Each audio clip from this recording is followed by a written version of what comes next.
पहली बात, जो लोग बजट को सुनने को आए हैं उन्होंने बुद्धिस्ट इकोनॉमी क्या है ये पहले समझना चाहिए। अगर आप बुद्धिस्ट है तो ये बजट समझ में आएगा, नहीं तो आप सरकार पे टीका करते रहोगे, कोई पर्यायी अल्टरनेटिव नहीं दे सकोगे। ये आपका बहुत बड़ा ड्रॉबैक है। पहली पंचवार्षिक योजना से आज तक आप टीका करते आए। Criticism has no value unless you give alternatives. दूसरी बात, अमन, ये नोट कर लो आप लोग, शायद हो सकता है कि आपके क्रिमिनल गुनाह को माफ कर दिया जाए, लेकिन अर्थशास्त्र के गुनाहों में कोई माफी नहीं है। There is no excuse in the financial mistakes, और भारत यही करता आया है। Basically, India is a rich country of poor people divided in 6,000 castes, and this caste is itself anti-social and anti-financial. How can you expect your financial growth? Bharat एक विरोधाभासों का बड़ा धनी देश है, जहां 6,000 जातियों में बटे हुए वैचारिक, सांस्कृतिक, आध्यात्मिक सभी तौर के गरीब रहते हैं। इनको न, जैसे बहुजन समाज की बात है, तो न इनको धन का अधिकार, न ज्ञान का अधिकार, न सम्मान का अधिकार। आप बजट पे टीका करने चले हैं। मुझे बताओ, देश का बजट हुक्मरान बनाते हैं, तुम नहीं बनाते हो, तो उन्हें जो कुछ करना है वो करते रहते हैं। तो बाबा साहब ने एक बात कही थी कि you must be narrow minded when you wanted to save the और सेफगार्ड योर राइट्स। तो बाबा साहब बार बार कहते थे कि reservation is in my pocket. क्या थी वो बात? वो बाबा साहब के लेफ्ट पॉकेट में थी या राइट पॉकेट में? इवन उनके फाइनेंशियल थॉट्स भी बड़ा खूबसूरत वर्ड यूज किया था उन्होंने, इकोनॉमिकल इमेंसिपेशन। कुछ बातें नोट कर लो, बुद्धिस्ट इकोनॉमी क्या चीज है करके। अभी इस पे रिसर्च हुआ है, अभी नया रिसर्च। वो आदमी का नाम है Michael. Globalisation and the new world order Buddhist economy. Michael नाम के ब्रायन इसका सरनेम है। इसने साफ लफ्जों में कह दिया कि ग्लोबलाइजेशन, प्राइवेटाइजेशन और लिबरलाइजेशन, भूमंडलीकरण यानी जागतिकीकरण जिसका भारत शिकार है, प्राइवेटाइजेशन तुम उसको खाजगीकरण बोलते हो, और उदारीकरण लिबरलाइजेशन, इसके वजह से पूरी दुनिया ये गरीबी से जूझते रहेगी, अमीरी में नहीं जाएगी। फिर से आपको बात बता देता हूं, बाय माइकल ब्रायन, ग्लोबलाइजेशन। अब भी ये रिसर्च पब्लिश हुआ है। ये आदमी बुद्धिस्ट नहीं है और अपना सारा बजट एक ग्लोबलाइजेशन, प्राइवेटाइजेशन और लिबरलाइजेशन से पीड़ित है, ये ध्यान में रखो। इसलिए सर ने बराबर कहा, कांबड़े सर ने, no country can prepare its budget independently because there is a external influence, प्रभाव रहता है। दूसरी बात, आप लोग पॉलिटिशियन से क्या उम्मीद करते हैं? तो डोंट एक्सपेक्ट एनीथिंग। वो किताब का नाम है India for sale, written by Chitra Subramaniam. जब ये मॉनेटरी फंड या वर्ल्ड में भीख मांगने जाते हैं हमारे देश के नेता, वहां कैसा नंगा नाच करते। भारत में किताब अवेलेबल नहीं है, आपको कहीं से तो भी जेरॉक्स मंगवाओ न्यूयॉर्क के लोगों से, इधर उधर। भारत के राजनीति का आर्थिक संस्कृति नहीं है, इकोनॉमिकल कल्चर, इसका कच्चा चिट्ठा उस किताब में है। आपने वो जरूर पढ़ना चाहिए, उसके बाद आपको बुद्धिस्ट इकोनॉमी ध्यान में आएगी। अब इकोनॉमिक्स और बुद्धिस्ट इकोनॉमिक्स में क्या फर्क है मैं आपको बता देता हूं, फिर सर के मुद्दों की तरफ जाएंगे। इकोनॉमिक्स यानी अर्थशास्त्र, micro macro welfare, Amartya Sen का इकोनॉमिक्स, मार्क्स का इकोनॉमिक्स बाजू में रखो। अर्थ यानी पैसा, शास्त्र यानी विनियोग, पैसे का विनियोग कैसे करोगे, इसकी जो मेथोडोलॉजी डेवलप होती है उसको अर्थशास्त्र बोलते हैं। भारत में आपने समाजवाद के प्रयोग किए, मार्क्सवाद के प्रयोग किए, गरीबी हटाओ के प्रयोग किए, मगर एक तरफ पूंजीवाद का लड्डू था, दूसरी तरफ समाजवाद के तथाकथित चीजें थी कि we will distribute equality in the wealth also, ये समाजवाद के नाम के ऊपर बोले, इधर पूंजीवाद पनपा, आपके हाथ में कुछ नहीं लगा। आपकी ओरिजिनल नैतिक संस्कृति और स्थानिक संस्कृति डिस्टर्ब हो गई, आपको नीम की लकड़ी के दतून के जगह कोलगेट का पाउडर मिल गया या पेस्ट मिल गया, कुछ नहीं हुआ, मानसिक तौर पे कोई बात नहीं हुई। अब अर्थशास्त्र यानी पैसे का विनियोग आप कैसे करोगे। आपके पास में तो 2500-3000 साल से धन का अधिकार था नहीं, दैट इज क्वेश्चन नंबर 1। और बुद्धिस्ट अर्थशास्त्र ये कहता है, ये डेफिनेशन आप लिख लो, it is a spiritual and moral dimension to the economics that no one will be poor and poorer and no one will be richer and richer. Buddhist अर्थशास्त्र एक नैतिकता का ऐसा मापदंड है जो स्पिरिचुअलिटी से, आध्यात्मिकता से आता है, जो ये बात को सुलझाता है और पर्याय उपलब्ध कर देता है कि कोई गरीब ना रहे, कोई अमीर ना रहे, सबका मंगल हो। बोलने के लिए तो बहुत इजी बात है, तो कैसे करोगे। जिन्होंने साइंस में काम किया है तो 12वीं के बच्चों को फंक्शन पढ़ाई जाती है,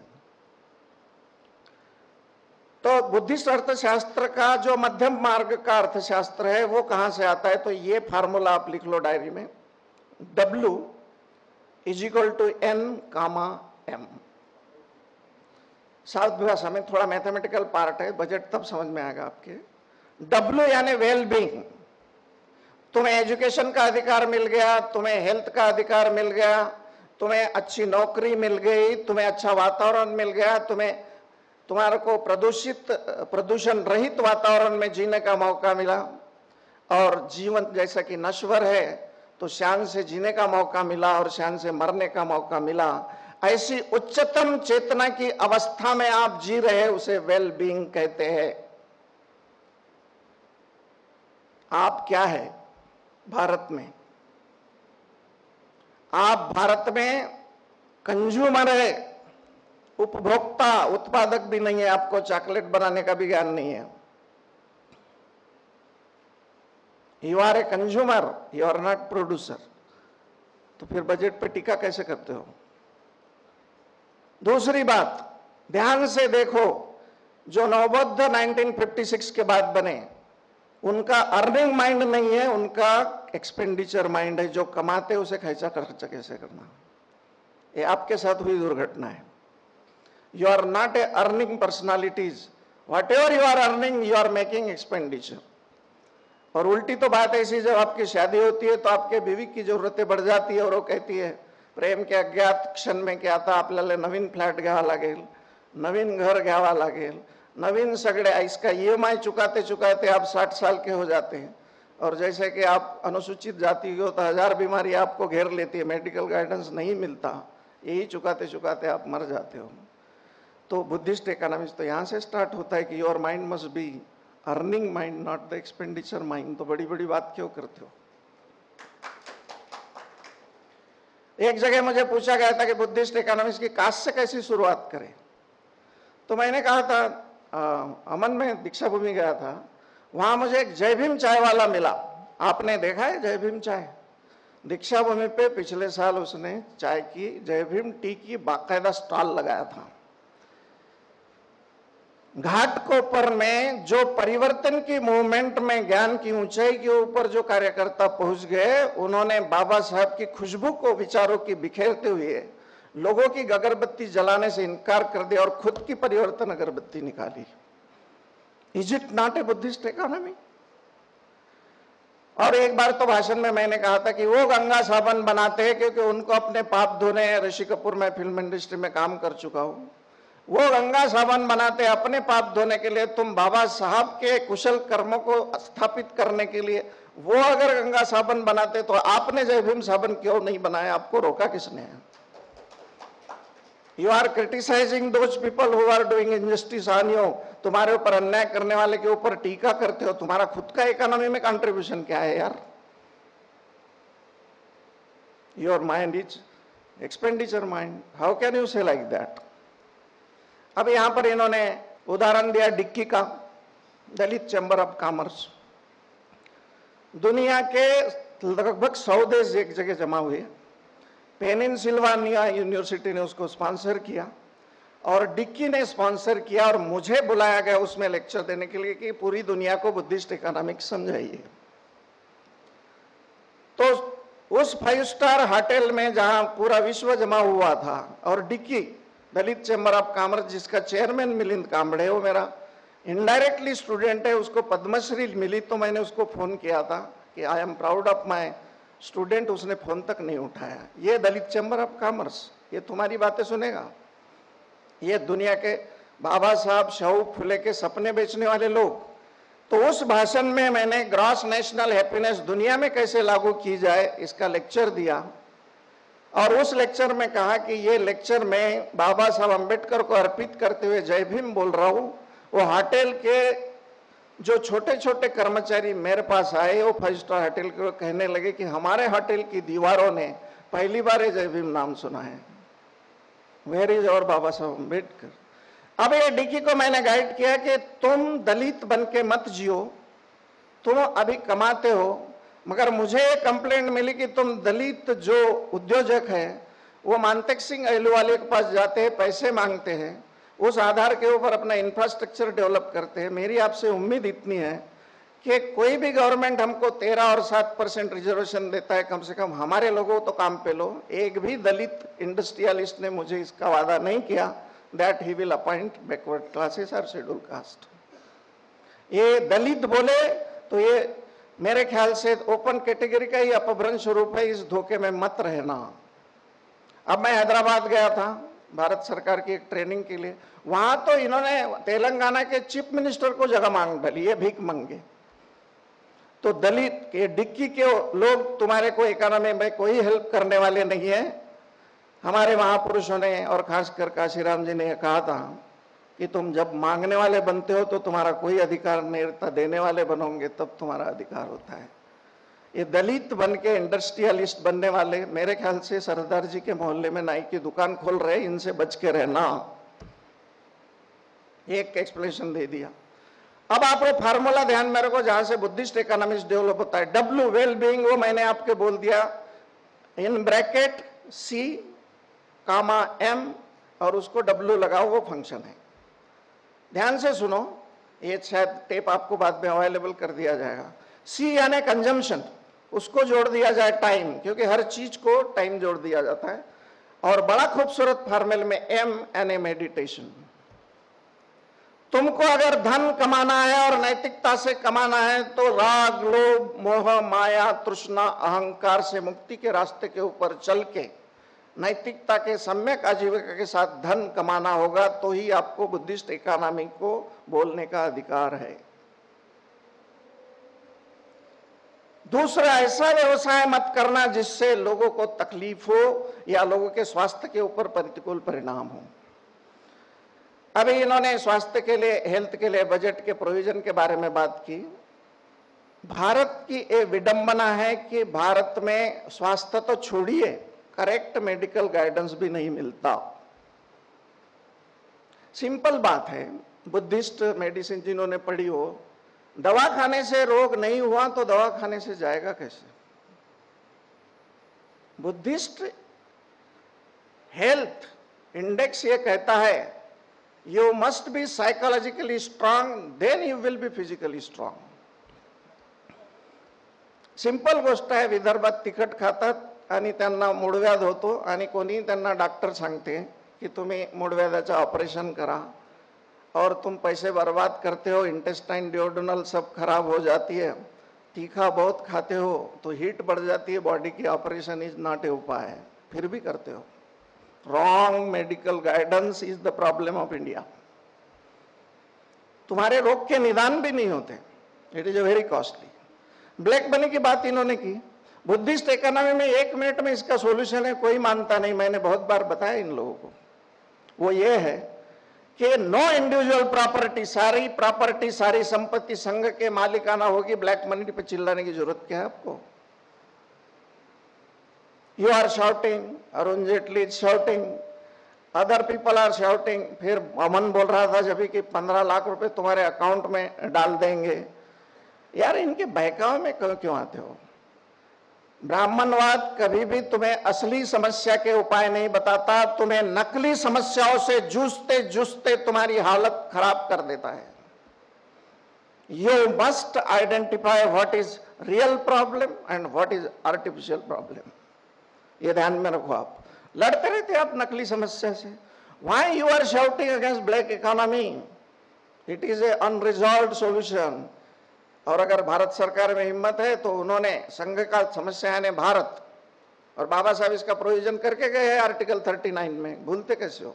बाबा साहब लिख के गए कि it shall be the responsibility of the state and central government that they will create such economy where rich become not richer, poor become not poorer. Baba Saheb ने 39 में लिख के गए हैं कि यह भारत सरकार और उनके राज्यों की जिम्मेदारी है कि उन लोगों ने इसको ऐसी अर्थव्यवस्था का निर्माण करना चाहिए जहां गरीब ज्यादातर गरीब ना हो, अमीर ज्यादातर गरीब ना हो। Why you are not declaring ये संघ की प्रॉपर्टी यानी देश की प्रॉपर्टी करके काले धन से जूझते काय के हो? फिर उसके लिए इनकम टैक्स के प्रोविजन, फिर टीडीएस के प्रोविजन, फिर उसके बाद में स्लैब के प्रोविजन। और सरकारी कर्मचारी तो वैसे भी खुश हो जाता, माझ्या इनकम टॅक्स मध्ये रिलॅक्सेशन मिळालं। क्या चल रहा है? रोजगार निर्मिती के बारे में ये लोग बोल रहे हैं, मुझे बड़ा अजीब लगा। भारत 120 करोड़ लोग हैं, एक 4 लोगों की एक फैमिली अगर निर्माण कर दी जाए तो 120 करोड़ डिवाइडेड बाय 4 तो कितना हो गया? 20 करोड़ लगभग। कितना? हाँ, उतने करोड़ तुमको जॉब क्रिएट करने पड़ेंगे प्रत्येकाला देतो म्हणून, बरोबर है? नहीं कर सकते आप। नागपुर में ही आप देखो, इनके रोजगार के परसेंटेज हार्डली 1 to 2% है। मैं खुद इंटरव्यू बोर्ड पे मेंबर रह चुका हूं। नागपूरच्या श्रीकांत जिचकरांनी 84 मध्ये जेव्हा 0 बजेट आणलं तेव्हापासून गव्हर्नमेंटमध्ये अपॉइंटमेंट नाहीत, कारण एक्सपेंडिचर ऑन ऍडमिनिस्ट्रेशन कमी करावा लागला। महाराष्ट्राची मंजूर पदसंख्या 10,50,000 आहे।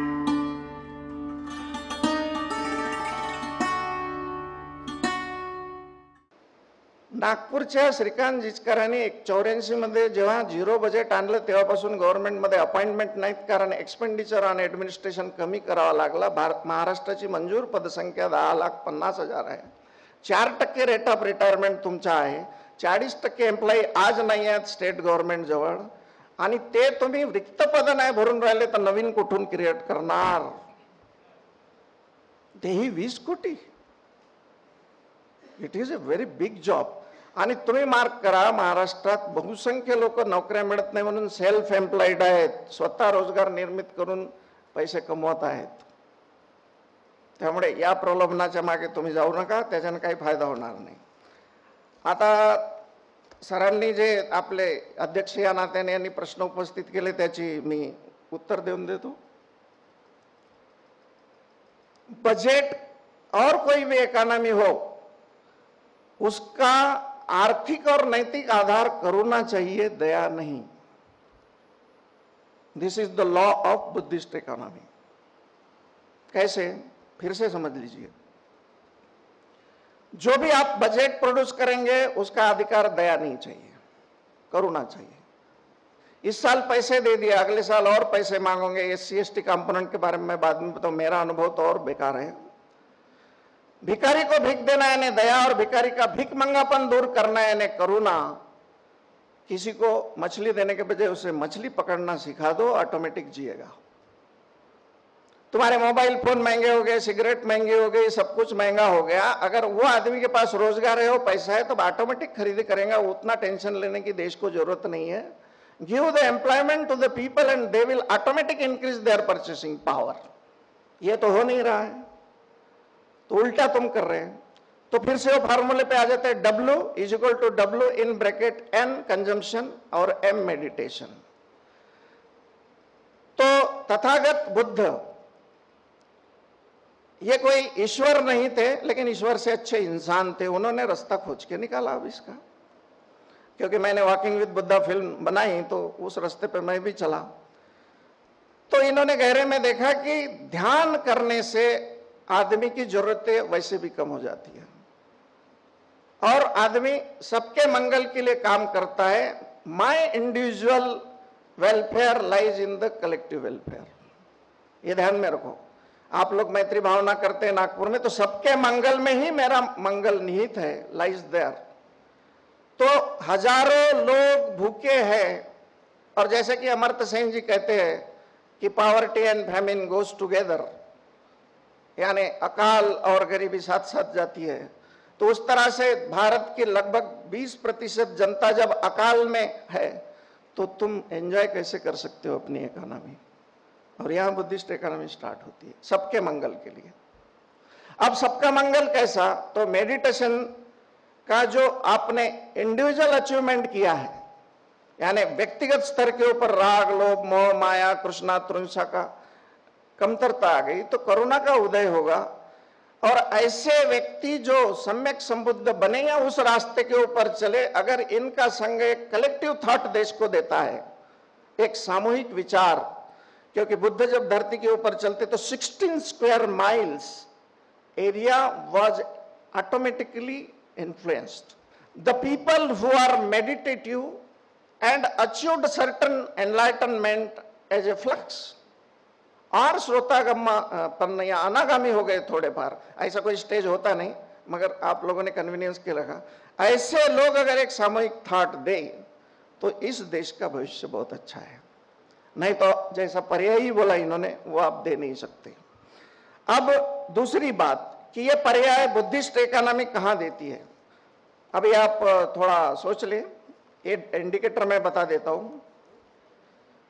स्मॉल इज ब्यूटीफुल करके एक किताब 1955 में एस.डब्ल्यू. शूमेकर ने लिखी थी, और विश्व को यह संदेश 1955 में दिया था कि there is no other alternative to the world about Buddhist economy, that was the thought. एक विचार उस आदमी ने प्रोड्यूस किया कि बुद्धिस्ट इकोनॉमी के सहारे आपको चलना पड़ेगा। 3 या 4 पेज का वो लेटर था, लेकिन लेटर ऑन 1972 में राजा वांगचुक जो भूटान के राजा थे, उन्होंने बुद्धिस्ट इकोनॉमी को डेवलप किया।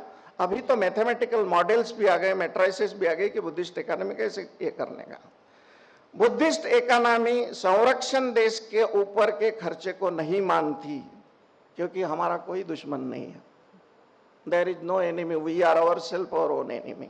जो ध्यान में गहरे में जाते हैं, लेकिन एक ध्यान में रखना, विपश्यना के कारण एक बवंडर फैल गए आपके नागपुर में।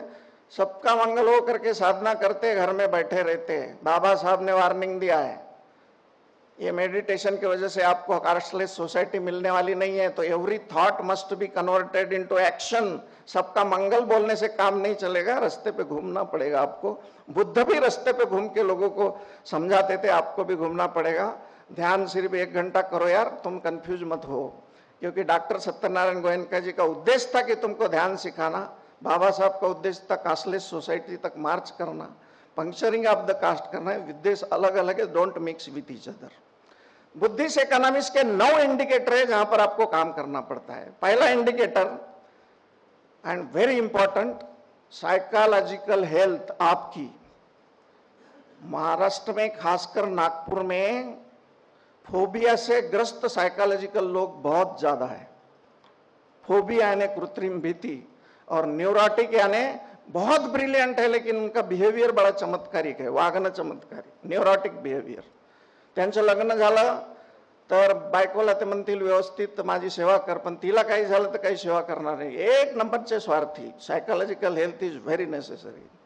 क्या होगा, पहले आप जांचिए कि आपके देश का मानसिक स्वास्थ्य ठीक है या नहीं, और तुम्हारा स्वास्थ्य ठीक है या नहीं, क्योंकि तुम दुनिया को आराम से उल्लू बना सकते हो, अपने आप को कहां से बनाओगे? Who are you? तुमको मालूम रहता तुमको कितनी अक्कल है, ढोंग करते रहते हो। You are not declaring yourself as authentic, neither your country. अर्थार्थी करके जयंत खेर ने एक किताब लिखी है, भारत का कच्चा चिट्ठा पूरा उगाड़ के रख दिया उसमें। भारत नैतिक, सांस्कृतिक और आर्थिक स्तर पर ढोंग करता है। किताब का नाम है अर्थार्थी, रिटन बाय जयंत खेर। और स्टिग्लिट्ज, जिनको ये मिल गया है नोबेल प्राइज, उन्होंने तो साफ लफ्जों में कहा कि ये सारे छोड़ दो यार, तुम्हारे देश में तो बोले आर्थिक सुधारना यानी ये बबल है, बोले बबल, ये फूगा कब फूटेगा पता नहीं और कहां तुम गिर जाओगे। जिन दिनों में बिल क्लिंटन ये बोलता था कि मेरे देश की नेशनल इनकम, जीडीपी सब कुछ बढ़ गया, उसी वक्त अमेरिका में सर्वे किया गया, अमेरिका के 70% लोग अपने जीवन से ही निराश थे, जबकि अमेरिका एक धनी देश है। मेरे पहचान के एक मित्र है हीरानंदानी, जिनके लिए वो बिल्डर थे, उनके पास करोड़ों की संपत्ति थी, उनके परिवार के सदस्य ने आत्महत्या की। Money can not replace your happiness, that is the another सिद्धांत ऑफ बुद्धा। तो पहला सिद्धांत है कि मानसिक तौर पे आप स्वस्थ है या नहीं। Weak mind always attracts wrong people and strong mind doesn't require God. ध्यान में रखो, तुम्हारा मन कहीं ना कहीं टूटा रहता है, कमजोर रहता है, इसलिए तुम जादू टोना इधर उधर बाबा साहब को जाते जाते विक्तु बाबा के तब जाते हो, पता ही नहीं चलता कि तुम्हारे मन में क्या चल रहा है, डरपोक हो। बुद्धास्ट इकोनॉमी में गॉड के नाम पे कोई भी एक्सपेंडिचर अलाउड नहीं है। तो मानसिक तौर के ऊपर आपका स्वास्थ्य अगर ठीक करना है तो आपको क्या करना पड़ेगा कि गहरे में आपको ध्यान में उतरना पड़ेगा, चाहे स्टैटिक मेडिटेशन विपश्यना हो या डायनामिक मेडिटेशन का कैथारसिस हो। क्यों कि दुनिया को दुरुस्त करने के बजाय या बजट को दुरुस्त करने के बजाय अपने आप को दुरुस्त करो, ताकि दुनिया तुम्हें सही ढंग से क्या प्रॉब्लम है समझ में आ जाए, नहीं तो हवा में तीर उड़ाते रहोगे। दूसरा, शारीरिक तौर पर देश के नागरिक स्वस्थ है या आनंदित है नहीं, whether the people of India are happy and निरोगी, ये दूसरा इंडिकेटर है। तीसरा इंडिकेटर है वो ये है कि जन्म और मृत्यु के बीच में जो समय आपको मिला है, उसमें से तुम्हारे देश ने वो कितना गंवाया है और तुमने कितना गंवाया है, क्योंकि जीवन बड़ा अमूल्य है। जिसका निर्माण होता है वो नष्ट होता है, ये सिद्धांत है बुद्ध का। लेकिन साथियों, जात और धन पीढ़ी दर पीढ़ी चलते रहता है, वो चेंज नहीं होता। किसी बनिया का धन तुमको मिलता नहीं, या तुम्हारी जात किसी को ट्रांसफर नहीं होती। तो ये ध्यान में रखो। तो तुम और तुम्हारा देश तुम्हारे वक्त को सही ढंग से इस्तेमाल करते कि नहीं। समय की बर्बादी नेशन, अभी इन्होंने ह्यूमन इंडेक्स की बात कही, भारत का नंबर 132 के बाद है।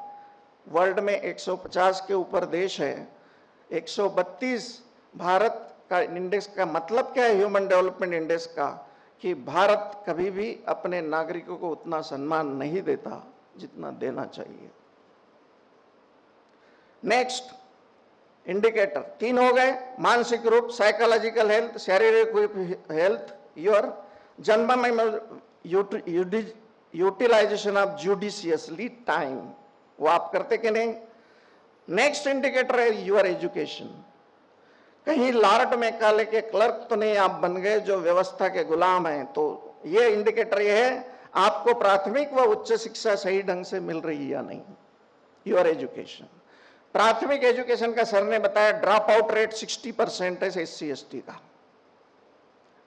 तो मैं यवतमाल जिले में why farmers are making suicide का रिसर्च कर रहा था, तो मैंने बहुत सारे स्कूल देखा, बैठने के लायक नहीं है, इतनी गंदगी वहां पर फैली है, प्राइमरी एजुकेशन की तरफ कोई ध्यान नहीं दे रहा। नेक्स्ट, आपका सांस्कृतिक व्यक्तित्व सही ढंग से विकसित हो रहा है या नहीं, और आपको समानता का लाभ मिल रहा है या नहीं, ये ध्यान में रखो। Whether you are getting the advantage of equality और your personality is a cultural personality. कुछ महिलाएं जो नवबद्ध है मेरे पास मिलने को आई, कहे आपका हॉल दे दो, सरकारी नौकरी में एक हॉल हमारे सांस्कृतिक भवन है पुसद में। तो मैंने उनको ये बोला कि क्या करने वाले हैं आप, तो बोले हम सांस्कृतिक नृत्य करने वाले हैं, बोले गानों के ऊपर, और 4-5 गाने के बाद एक बाबा साहब का गाना भी बोल देंगे।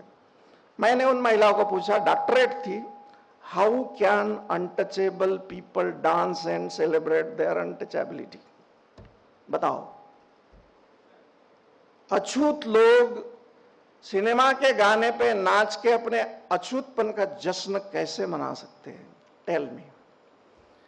हो सके तो आपकी कल्चरल आइडेंटिटी को निर्माण करो, क्योंकि तुम्हारी कास्ट आइडेंटिटी है, अपमानित पहचान है, इंसल्टिंग आइडेंटिटी है, उसको रिस्पेक्टेबल आइडेंटिटी में कन्वर्ट करो, तब कहीं जाके यह रास्ता समाप्त होगा।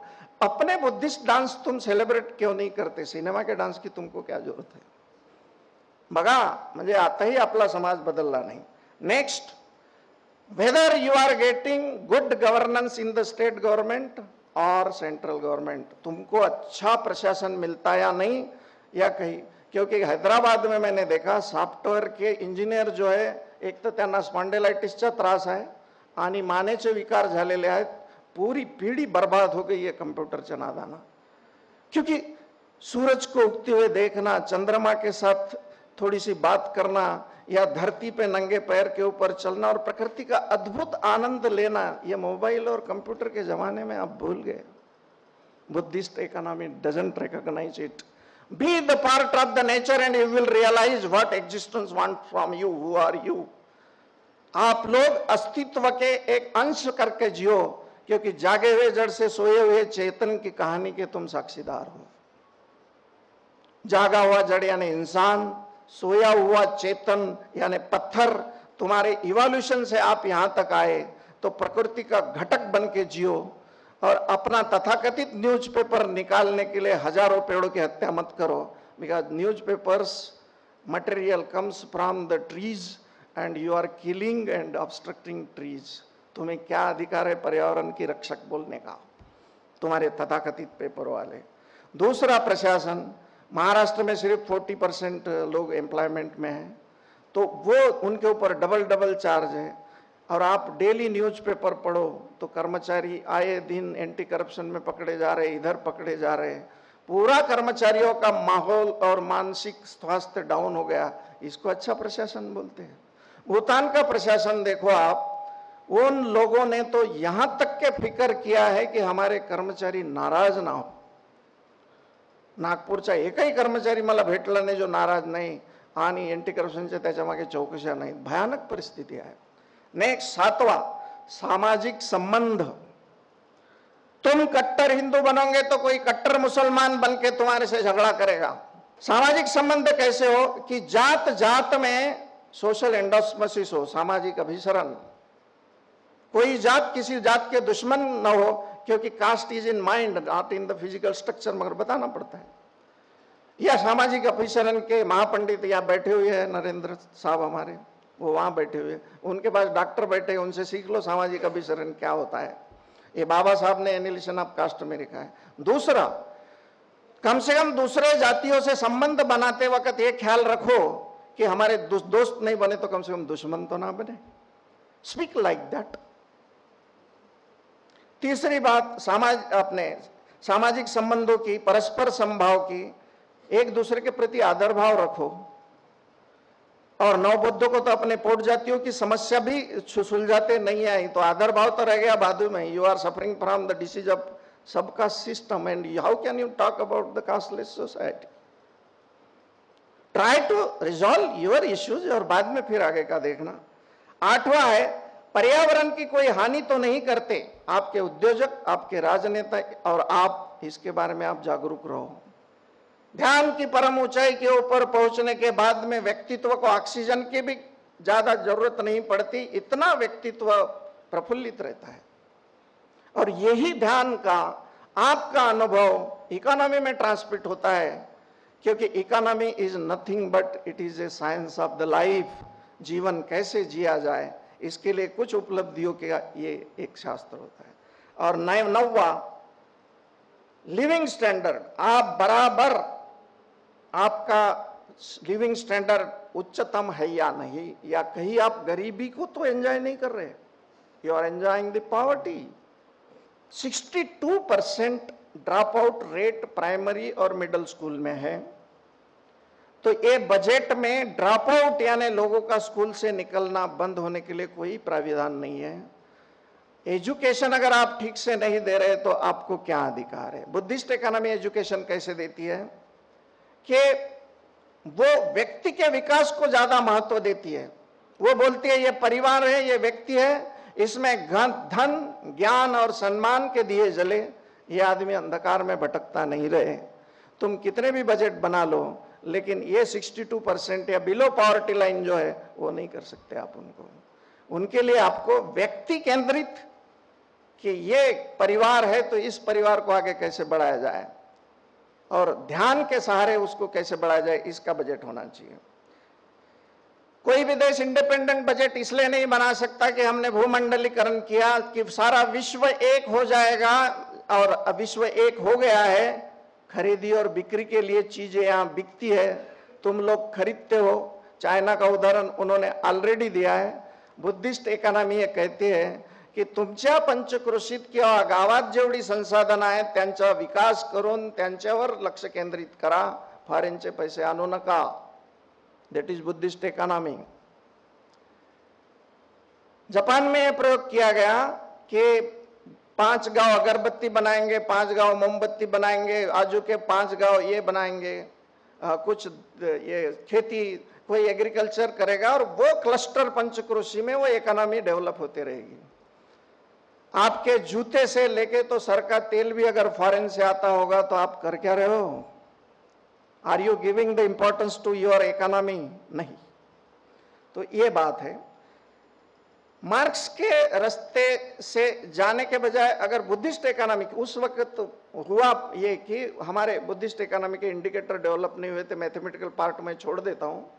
तो ये वेल बीइंग के जो 9 इंडिकेटर है, तो आपको ना समाजवाद की जरूरत है, क्योंकि समाजवाद का अर्थ होता है equal distribution of wealth and respect, संपत्ति का और तुम्हारे सम्मान का समान वितरण। ये 20% जनसंख्या है, SC ST है, ये अनटचेबल है, ये है, इनको ऑलरेडी सम्मान नहीं है और इनके पास धन नहीं, करोगे क्या आप लोग? और मुझे बताओ, किसने आपको बताया कि धन से ही आपका प्रोग्रेस होता है? Who told you? बुद्ध के 6 साल का मैं साक्षीदार हूं। आपको मालूम है 6 साल, 6 × 365 डेज, कहां वो आदमी सोया था, क्या खाया होगा, कौन से पेड़ की कंदमूल खाया होगा? जब वज्रछेदी का प्रज्ञा पारमिता के प्रयोग करते थे तो खाना भी नहीं खाते थे। और वैसे भी नेपाली आदमी, संकल्प इतना कि नहीं बुद्ध तो प्राप्त करूंगा तो छोड़ूंगा भी नहीं। वज्रासन के पास आपने देखा भी होगा उनकी कहानियां, मेरी फिल्म भी देखी होगी आपने। ऐसा अद्भुत व्यक्तित्व, उस स्थिति पे जाके ये कहता है, तो बड़ी अद्भुत बात हो जाती है। अब ये अद्भुत बात हम भूल गए और मार्क्स के पीछे पड़े। Moral economics is more necessary than capitalist economist और मार्क्सिस्ट इकोनॉमिस्ट। अभी अपने पास इंडिकेटर है मार्क्स के, अपने को अब कोई जरूरत नहीं है। नेक्स्ट, कि रिसोर्सेस का वापर आपने कैसे करना चाहिए। आने वाले दिनों में पानी के लिए झगड़े हो गए, आप ये ध्यान में रखो। पानी है नहीं। आपके नागपुर का 100 साल का रेनफॉल डेटा कलेक्ट करो, या यवतमाल या मराठवाड़ा का रेनफॉल डेफिसिट हो रहा है। और इसका एक और भी कारण है कि पर्यावरण की आपने हानि बहुत कर ली, कुशल कर्म आपने किए नहीं, वज्रछेदी का प्रज्ञा पारमिता का पालन नहीं करते। ऐसे प्रज्ञा के अपराध करने वाले और झाड़ों को काटने वालों को ये बोलने का कोई स्थान नहीं है कि ग्लोबल वार्मिंग से हम तकलीफ होगी। सारे शहर छोड़ दिया और स्वाइन फ्लू आपके पीछे ही क्यों लगा, सोचा कभी आपने इस मामले में? तो ये विडंबना आपको भोगना ही पड़ेगा, क्योंकि कहीं न कहीं गहरे में प्रत्यक्ष या अप्रत्यक्ष रूप से आप भी जिम्मेदार हैं। शोषण या इन सारे पर्यावरण की हानि को आप एक मूक दर्शक बन के देखते रहे तो ये भोग तो आपको भोगना ही पड़ेगा। अब बात ऐसी है कि उपाय क्या है। पहली बात, इसके उपाय क्या है? तो no mental poverty is allowed in Buddhist economics. मानसिक गरीबी को बुद्धिस्ट इकोनॉमिक्स में कोई स्थान नहीं। तुम सरकारी नौकरियों के बजाय तुम कोई ऐसा एक व्यवसाय शुरू करो जो बुद्धिस्ट इकोनॉमिक्स के सिद्धांत पे आधारित हो, और तुम्हारे गरीबों के और गरीबतर लोगों को रोजगार मिले। दूसरी बात यह है कि हुक्मरान ही देश चलाता है। आप तो ग्राम पंचायत में भी चुन के आने की आपकी कैपेसिटी नहीं है, बहुजन समाज बना ही नहीं, मिनी बहुजन समाज भी नहीं बना, तो ये रास्ता छोड़ दो, आपको कुछ मिलने वाला नहीं है। तो मैं एक बात को बता देता हूं आपको, अंत में अगर कोई सवाल हो तो मैं उनके उत्तर दे दूंगा। अभी महाराष्ट्र और देश स्टैगफ्लेशन की स्थिति में है। अब ये स्टैगफ्लेशन होता क्या है अमन, ये बात को जरा समझ लो। महंगाई भी बढ़ रही है और बेकारी भी बढ़ रही है, और इसका कंबाइन परिणाम आप पे हो रहा है और आप कुछ नहीं कर रहे हैं। स्टैगफ्लेशन ये अर्थशास्त्र की बड़ी अलग टाइप की कंसेप्ट है।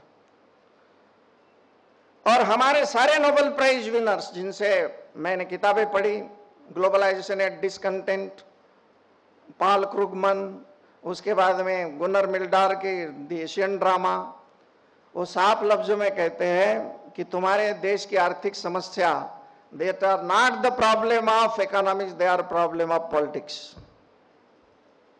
आप जो आर्थिक समस्याओं के लिए इतना जूझते और बजट को गालियां दे रहे हो, तुम वहां बजट में होते तो ऐसा होता था क्या?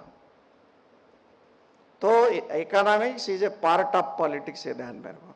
तो सबसे पहली बात, ये सारी जो बताया मैंने बातें, इसको बोलते हैं ग्रॉस नेशनल हैप्पीनेस, सकल राष्ट्रीय सुख समृद्धि एंड संतोष। ये नेट पे अवेलेबल है, आप पढ़ लो। मैंने बाबा साहब के ढंग से इनको इंटरप्रेट किया, भूटान के राजा के दृष्टिकोण से नहीं, because Baba Saheb was believing in the democracy, we the people will decide the fate.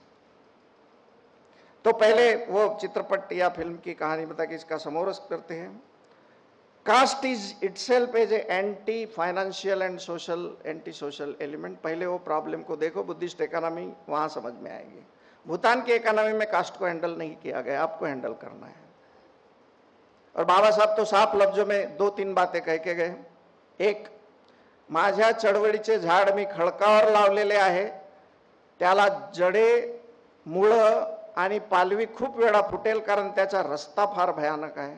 ज्यांना संयम, प्रतीक्षा, ज्ञान आणि प्रज्ञा नाही, त्यांनी वाट पाहू नये, याच्या नादाला लागू नये। बी अवेयर, पब्लिसिटी के चक्कर में पड़ना मत। अगर अच्छे कार्यकर्ता हो तो धीरे धीरे इकोनॉमिकल उत्थान का कार्यक्रम। इकोनॉमिकल उत्थान यानी क्या कि your standard economical should rise. मन व्यक्ति के लिए नहीं करना, अपने, तुम अगर 1 लाख रुपए कमा रहे तो समाज के लिए भी थोड़ा कमाओ, अर्निंग फॉर सोसाइटी, तो ही समाज आगे जाएगा। और best way, poor but talented student को हेल्प करो, तो ताकि वो जनरेशन टू जनरेशन आपका काम चलता रहे। दूसरा, financial and economical Buddhist guidance centre, बौद्ध विहार आपके पास बहुत है, साल में 2 साल में कम से कम इसके 1-2 परिसंवाद आप रखो, क्योंकि बुद्धिस्ट इकोनॉमी में डेली चेंज हो रहे हैं। अभी इंडिकेटर बताया, उसके डोमेन चेंज हो गए, फिर मैट्राइसेस चेंज हो रहे, तो आपको भारत की आर्थिक सर्वे करना है तो आपको सीखना पड़ेगा। तो create the training centre like a cadre pump, ये दूसरा उद्देश्य। मोहम्मद यूनिस ने एक साफ बात बोली थी नोबेल प्राइज लेते वक्त कि पुरुष धन के प्रति बेईमान हो जाता है, महिला कभी नहीं होती। तो ये इकोनॉमिकल एक्टिविटी में अपनी महिलाओं को आगे करो। बहुजन समाज की ladies are very good financial managers. 100 रुपयातही घर चालवून दाखवतात आणि 1 लाखातही घर चालवून देतात। हे बात तुम्ही त्यांची ती जी बायोलॉजिकल आणि न्यूरोलॉजिकल कॅपॅसिटी आहे ती एक्सेप्ट करा। मी स्वतः भाजी घ्यायला गेलो, तुम्हाला घेता येत नाही, ती माझी मिसेस बरोबर घेते। त्यामुळे this is a biological gift by nature to them, त्याच्यासाठी उपयोग करा।